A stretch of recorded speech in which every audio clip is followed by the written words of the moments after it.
And yeah.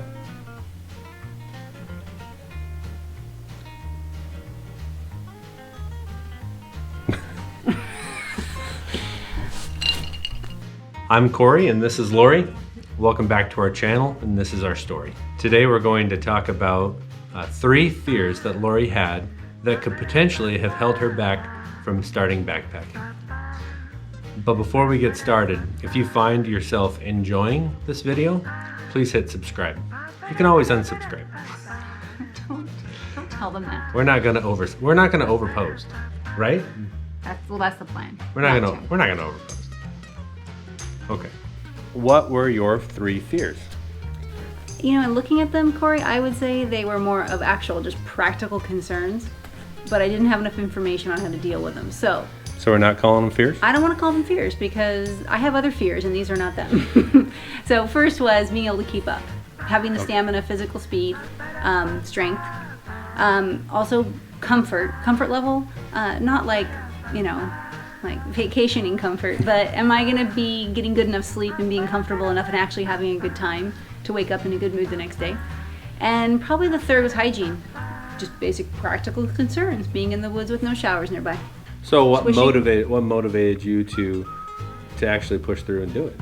I didn't want to be looking at your pictures, wondering what it would be like if I had done it. I would rather have tried and not been able to do it than never tried. So I wanted to have my own memories, and I do. And I look back at the pictures, and I don't look at any of the trips we've taken and think anything bad. I only think the good stuff. There's been some near misses and some mishaps, but I mean, who doesn't have accidents? Well, I mean, I've certainly enjoyed backpacking together and having those memories and stuff. Yeah. I like reading. I like when we read to each other. Oh yeah, that was fun. It was a fun one.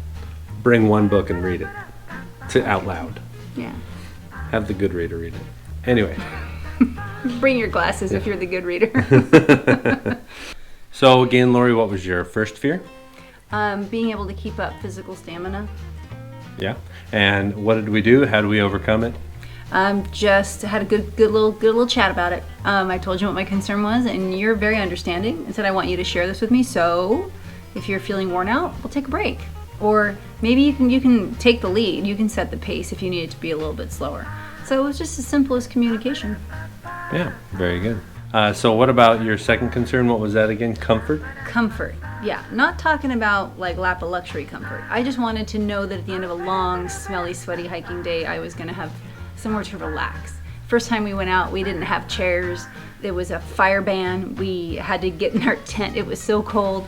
And that just wasn't as fun. So having a good chair to sit in, or having something you like to sit on the ground Indian style or stretch or whatever you need to do, those little things that translate from how you live at home to how you can live backpacking, I think were a big help for me to have that comfort level at night, especially like around the fire. And then comfort level sleeping was another part of that. I'm a side sleeper. That can get kind of rough on my back and my hips, but having the right gear, good pad, good sleeping bag, good pillow, the right sleeping gear, all that stuff. All it took was a little bit of research and education and talking with other people about what they did. Problem solved. Yeah. And we didn't have to go out and buy the most expensive of all that gear. There were easy, simple solutions that were affordable. Very.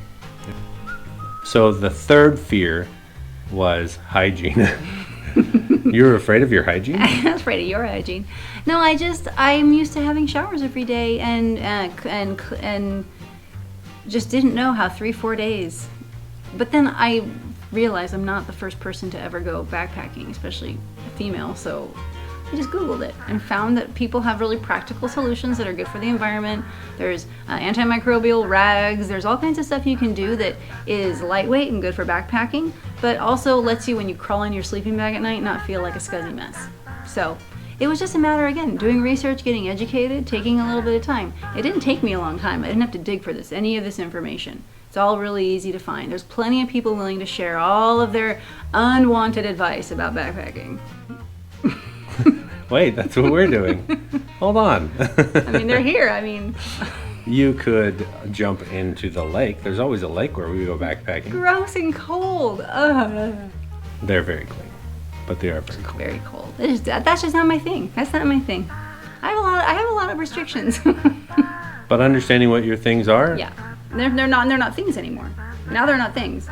So basically, it sounds to me like you're saying if you have a concern, find a way to solve it.